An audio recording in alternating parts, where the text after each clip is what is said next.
Good evening, everyone, and welcome to yet another episode of Leadership Satsang. I'm your leadership coach, Yuktika Pendirata, warmly welcoming you and thanking you for encouragement and for joining me live every single Tuesday since past how many weeks, right? And just a number, because what matters is your satiated thirst to learn and the ocean that I have to offer in terms of the insights are so important to understand and implement in life that what we do, it doesn't just make us a good leader, it makes us a better person. And that's what makes me so passionate about leadership. Because when people start working on their leadership abilities, they just become a much better person. Do you agree? If you can quickly say agree in the comments, because I'm sure you do. And that's what brings you to these satsang sessions week, right? You realizing that when we work on ability to lead teams better, we start leading our families better. When we work on our ability to delegate better, we start empowering people around us in a much better way. Everything that you do to improve your ability to lead makes you a much better person.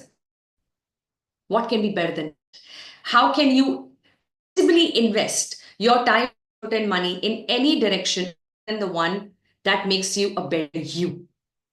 And what leadership does is exactly this.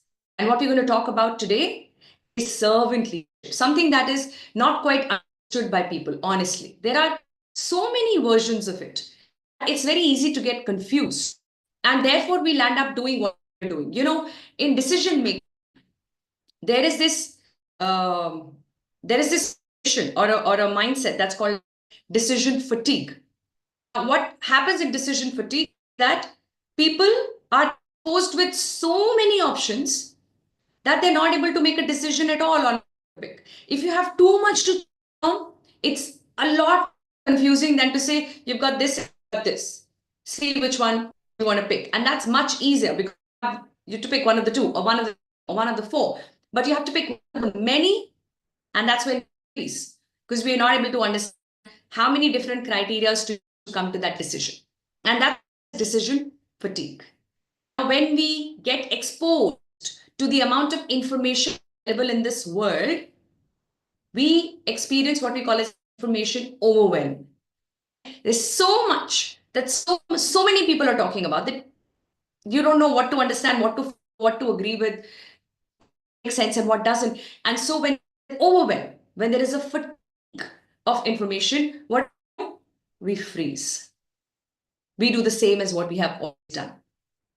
And that's a paradox because feel that you have this information, ye knowledge to mere paas hai, mujhe pata hai, but you're not implementing that. You're actually doing exactly what you have done, what you before this information also. Because there is so much information and there's contradiction sometimes between information pieces that you receive. So you land up doing exactly the same. We'll talk about servant leadership today. You realize what I'm saying right now. You think that अरे ये तो मुझे पता है, मुझे पहले से भी पता था, लेकिन इसको हमने जिंदगी में उतारा है कि नहीं? I brought this into my life, into my ability to lead or not? That is an important question to answer. What we know doesn't matter. What we do needs to be expanded. That's what I always say. Don't run around finding more information. It has no value, right? You keep expanding what you know, and that is just some intellectual stimulation. What is more important and meaningful is to do what you already know that you should do. Implement the knowledge. That's what makes us wiser. We had a full session on this, remember? What is knowledge? What is wisdom? So let's get wiser with our ability to lead as we understand what servant leadership is all about. All right, so before we do that, let's bring ourselves into this moment completely. And you know how we do that. We chant Om together. So may I invite you to please sit comfortably wherever you are. Take a nice deep breath in and breathe out. You can put your glasses aside if you want, because you don't need to see anything outside. For just 5 minutes, we're going to look within, right? And we don't need glasses for that, thank God. So we just have to close our eyes and see if you can place your feet on the floor. If you're not sitting on the floor, place your feet on the on the floor firmly so that you connect with Mother Earth.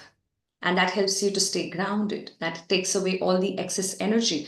And if you think you're lacking energy, your feet will pull it up, right? Body is beautiful. The connection between body and the energies around is so natural that if we don't interfere with it, it'll pretty much take care of us in more than one way, right? We just interfere too much. So for now, let us allow that connection to be built. Please close your eyes, take a nice deep breath in. We will chant Om 5 times together, and we chant as we exhale. So you inhale and then you exhale, chanting Om, breaking it down into 3 syllables, A, O, M. Right? You know the drill, you know how it works. So let's breathe in and out a few times. I will keep the count for you and I will tell you when to start. Let's close our eyes and take a nice deep breath in. And breathe out.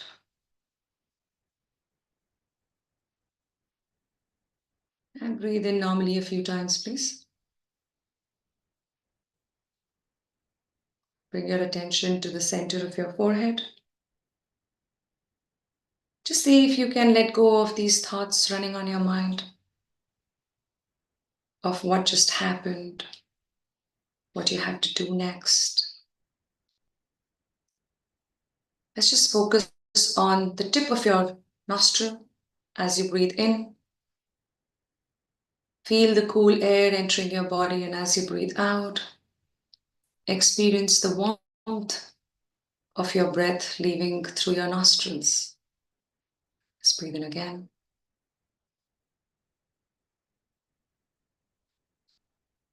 And breathe out.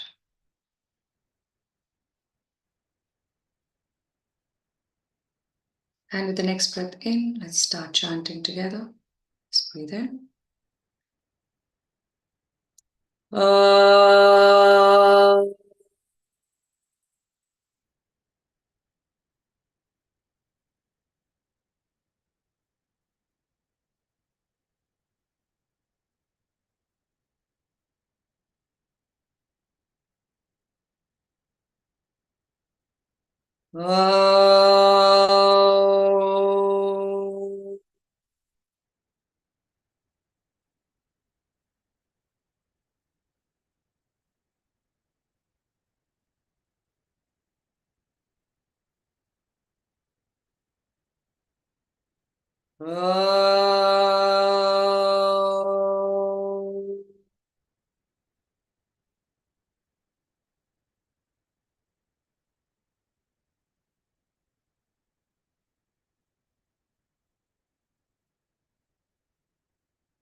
Shanti,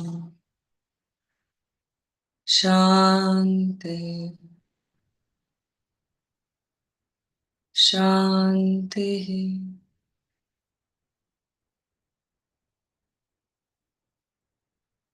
And whenever you're ready, please rub your palms together. Then you can feel some warmth between your hands. And only then place them gently on your eyes, in your face, in your ears, in your neck and shoulders, your entire body. And slowly come back. All right. So tell me if you're here with me 100%. Are you with me 100%? Let's have 100% in the comments, please. Let's say 100% so I can welcome you all to the session. Indiran, very good evening, Neetu. So good to have you here. Chida, thank you for joining in again. Milan, so good to have you. Anita, Fantastic. Happy evening, Anita. So good to have you. Prateek, thank you for joining in. Thank you, everyone, for making time to join in and to spend a moment thinking about what's this servant leadership all about. Yeah, Neeraj is here 100%. Fantastic. Everybody, quickly give me 100% in the chat, please. I want to be sure you hear 100%, which means in this moment, right now, listening to what I have to say and diving into a certain thought process that we will develop together, right? That's what it means to be here 100%. Let's just forget about everything else because we can't do much about things that we are not looking at, we're not addressing any which way. It's just a habit. And to break out of a habit, we have to break out of a pattern, right? So that's all it takes to break out of a habit. Good to have you here, Sangram. Thank you for joining in. Abhinav, good that you're here 100%. Fantastic. Fantastic. Thank you so much. All right. So we are here to talk about servant leadership today. How many of you think that servant leadership is a leadership style? Like when I say style, it means that some people lead this way and some people could have another style of leading. Do you think it's a leadership style? Give me yes or no in the comments, please. Is servant leadership a leadership style? Yeah, give me a yes and no in the comments. Let's understand what servant leadership is. And then we will see, is it still relevant in today's time to be a servant leader? Because the word has a disconnect there, right? There's a dichotomy there. So servant, leader. Leader is supposed to be a master. How can a leader be a servant? And then there's another thought process that says, you know what? In today's world, if you try to be a servant to people you lead, they are going to take you for granted. They're going to walk over you. And you have to get work done because you have people to report to. You have that sense of ownership. You want to get the results that you're paid for, right? So the organization trusts you and they are giving you remuneration for your effort, for your time, which means you've got to get them the results. And if you serve the team as a servant, you're not sure if the team has the maturity to respect that, to take the ownership and accountability of their work. So you might feel that, you know what, in today's time, servant leadership sounds very good, but doesn't look very practical. It's not a very practical style of leadership. How many of you think so? Let's have me in the comments if you think so. That, yeah, it all sounds very nice, very philanthropic, very, very altruist, but real world is different, Yukti. It doesn't quite work like that in the corporate world, it's each one to himself, and it is still survival of the fittest because we are in this dense forest called corporates, and we've got to find our own way. So servant leadership, great concept, but not for me. How many of you feel that? Say me in the chat, because that might just change in the next 15 minutes. Let's see if that changes for us. Yeah, Starbucks and FedEx talk about it. Yeah, but only a few really implement. Because it's a way of focusing on well-being of the employees. Yeah, Pratik, absolutely. And what is an organization without the employees, right? What's an organization without the employees? Employees are people who make an organization in the first place. So focusing on employees sounds very logical, isn't it? Because if you're not focusing on employees, then you can never guarantee results to your clients. Ultimately, the results have to be delivered by people other than you. And hence, it's an organization, and you're not a freelancer, you're not a solopreneur, you run an organization. So, organization is when a group of people come and organize their efforts to achieve a common goal. And that goal can be achieved only when the focus is on people first, people who will make that goal happen, people who will help you to achieve that goal. So, the first thing that I want to clarify is what servant leadership means. Servant leadership is not a leadership style. It is a term which was coined very recently, 1970s. Robert Greenleaf came up with this terminology through one of the articles he wrote, Servant as a Leader. And then servant leadership became talk of the town, and a lot of forums picked it up as a topic, and बहुत सारा discussion हो गया, global level पे भी discussion हो गया. So you know how it is, like when something is just picked up as a fad, it's a fad, and everyone wants a share of it. But servant leadership is not a very recent phenomenon. Are you able to think of a leader who you would consider as a servant leader, with whatever is your understanding of servant leadership. And I will challenge that understanding as I bring to you the real understanding of it in a bit. Who comes to your mind when I say servant leader? Can you give me a few names in the chat, please? Maybe somebody you know, maybe somebody very popular. I don't know. Who do you think is an example of a servant leader? You talked about Starbucks, you talked about FedEx, like Tata. Okay, so you think Tata, maybe you're referring to Ratan Tata Milan, and you consider him to be a servant leader. Anybody else who comes to your mind as a servant leader? You would say this person is a servant leader. This person practices servant leadership. Who is that person? Our parents practice servant leadership. Okay, interesting thought. Sudha Murthy. Okay. Dhoni. Okay, interesting. Any other name that comes to your mind when I say servant leadership? Today being 1st of October, I thought of this topic for a reason, because tomorrow we're going to celebrate a man who deserves a mention more often than just once a year. And I will keep my political views aside when it comes to this person, because you will have to give credit to the man for having the conviction to change the mindset of a country. You know who I'm talking about? Thank you, Neetu, for adding me to this list. Absolute honor. Yeah, Tushar, we're talking about Mahatma Gandhi, right, Malar? Now, Mahatma Gandhi had his own political views, his own approach towards politics and his understanding. But let me remind you of the fact that he did not practice servant leadership after becoming a politician, after holding a certain position in that circle. He was always a servant leader, and that is what helped him to create a voice that was not just his voice but became a voice of the nation.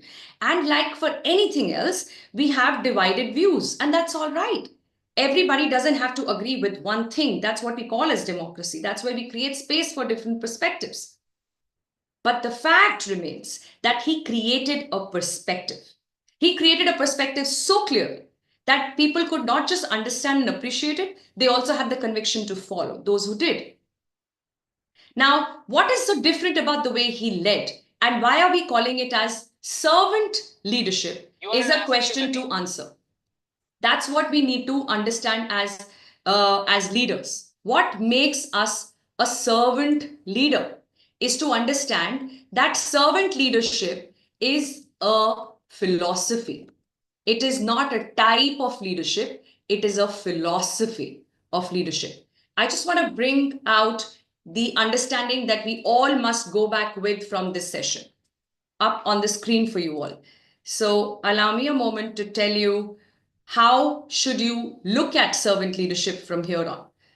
Because servant leadership is not restricted to being a style. It is a philosophy and a set of principles that enriches the lives of individuals, not just you as an individual, but other individuals around as well. It builds better organizations and ultimately creates a more just and caring world. That is the real understanding, the real meaning of servant leadership.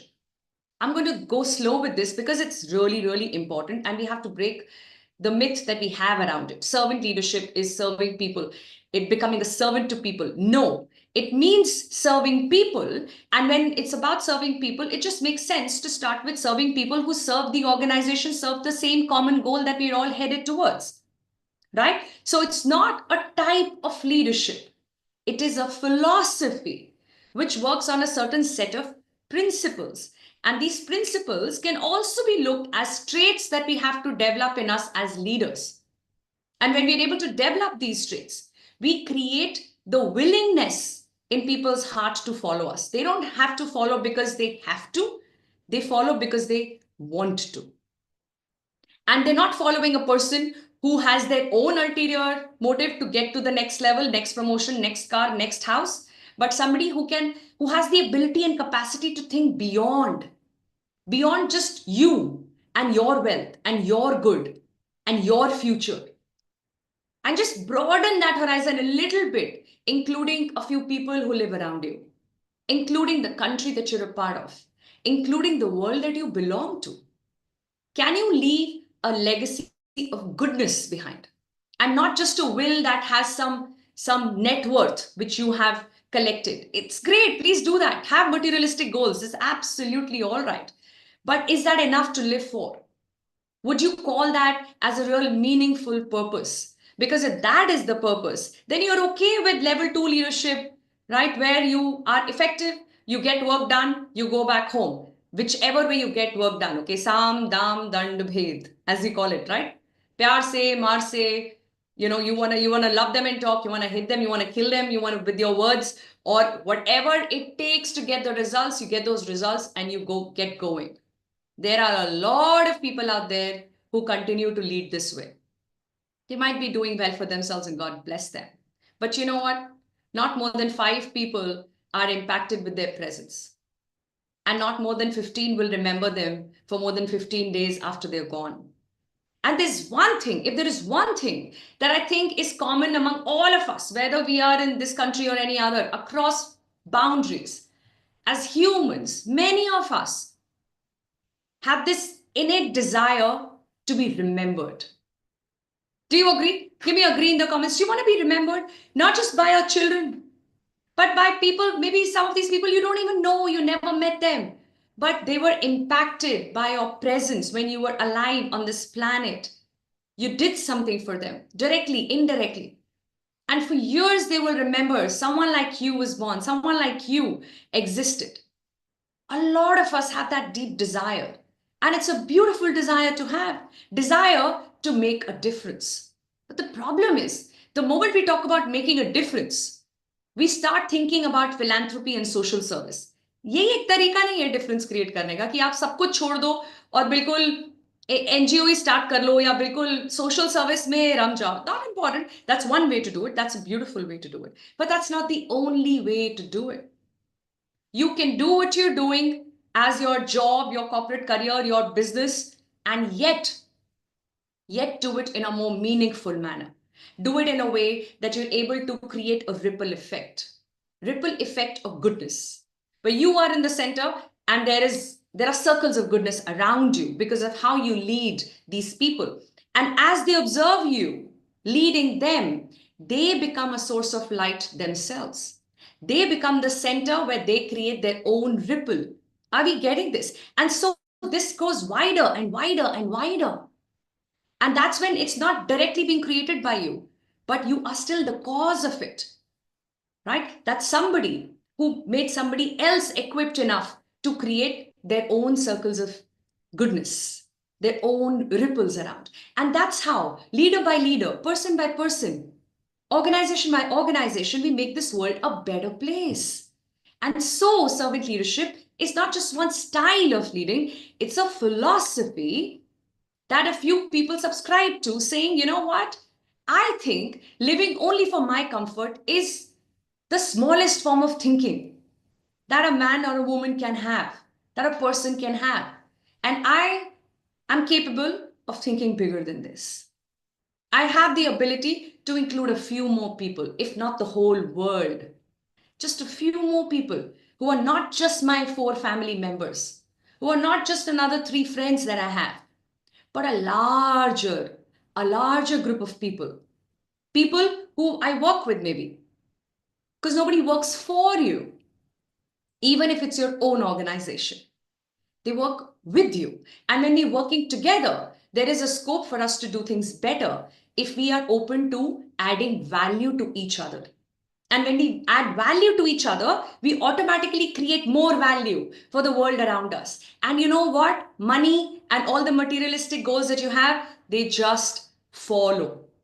Trust me. Read any autobiography or biography of somebody you look up to. Any. Include Tata, include Mahatma Gandhi, include anybody you want in your list who you think are even billionaires, and see if there is one thing that's common, one pattern that I observe, and tell me what you observe as you read these stories.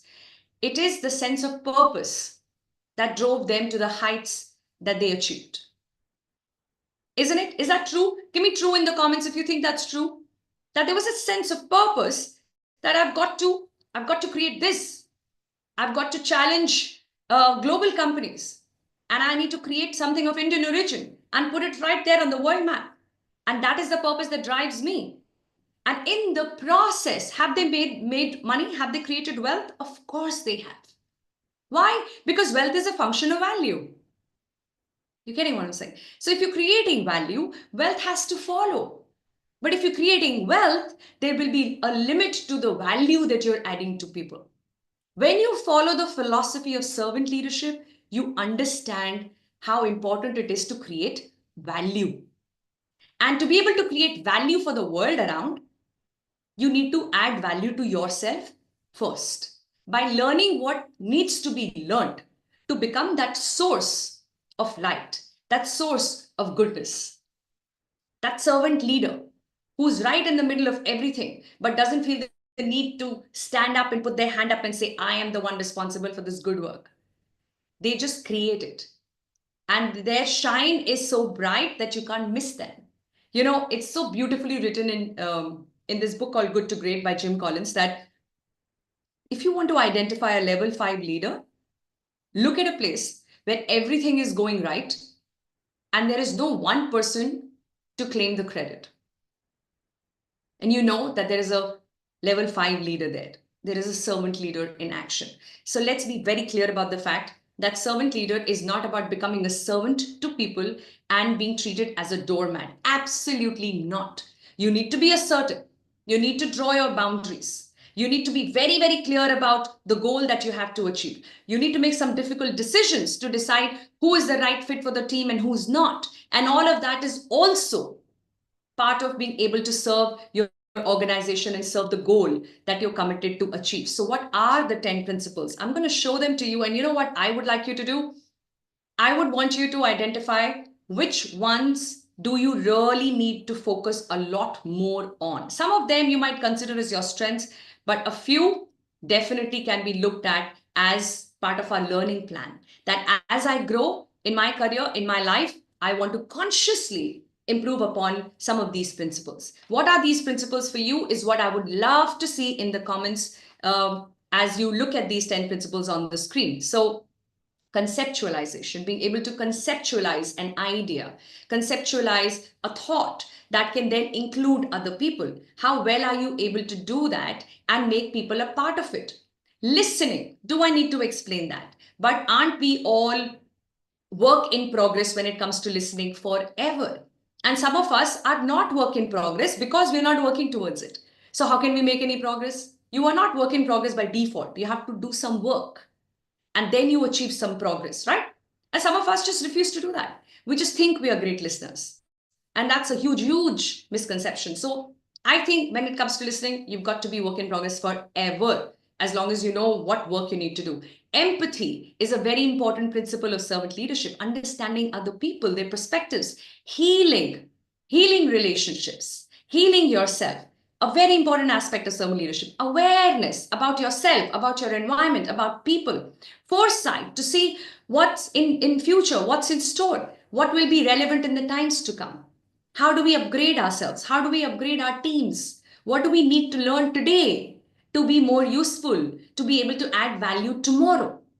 Right? We've got to develop this foresight. Can this be learned? Yes, it can be learned. Stewardship, to be able to include other people, serve other people, work on their plans, work on their development.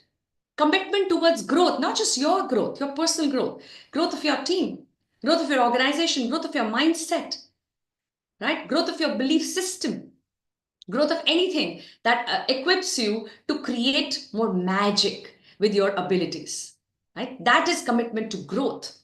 Building a community. It's not a cakewalk. It takes a lot of effort, a lot of learning, a lot of doing to create a community. Start building communities. Start creating, these tribes. Get people together. Get people together who are like-minded, who share one common interest. See what magic gets created when people come together. Again, something that Jim Collins advocates is that first get the right people and then find the right thing to do. Normally, we do the other way, right? We decide on what we want to do and then we start hiring people. He says, you know what? If you got the right people on board, you will end up doing something nice. In fact, I want to recommend this documentary I recently watched on Netflix called The Pixar Story. Please watch it. You will love it. I loved it. In fact, I applauded when the documentary ended. And that, again, the one bottom line of that entire story of Pixar and how it came into existence and how it achieved what it did is about getting the right people on the board. You've got to watch it, and you will see how many lessons you will learn about servant leadership from that documentary. And lastly, persuasion. Right? It takes persuasion to align people to a certain perspective. While multiple perspectives are important, they can't coexist for us to achieve something. We have to align these perspectives in a certain manner so that we can bring those energies together and channelize them in one direction. Otherwise, they're scattered like how you see these arrows on the screen right now. Make sense? So I would love to know what are some of the principles that you want to consciously work upon? What are some of the things that you realize needs a little more attention than otherwise? You might have some bit of it, you might have all of it, but there's always a scope to do more, to learn more, to grow better, better as a person, better as a leader. And that is what helps us to raise the bar of our own potential, raise the bar of what we can do in this world before we are gone, right? How can we use ourselves as a channel to create this ripple of goodness wherever we are? And I do hope that you find that power within you to be the center of such a ripple, to create these ripples around you, to become a source of light, a source of energy. Because when you become that person is when you leave a true legacy behind, a legacy of goodness, a legacy of leadership. I hope this was useful. And I hope this also sets the context of what we're going to celebrate tomorrow on 2nd of October. And I do want you to realize that while you might have a few reasons and opinions and views about everybody in this world, whether dead or alive, there are also reasons for us to express gratitude and be thankful to those who've left what they have left behind for us to enjoy. And now it's our responsibility to add more value to it before we take off, right? On that note, I'm taking off for now, and I will meet you next week with another important insight in the space of leadership and spirituality. Till then, please see how you will bring servant leadership in your style of leading as your own philosophy. Looking forward to know what you are taking away from this session, and I really do hope this was useful. Thank you once again for being here. God bless.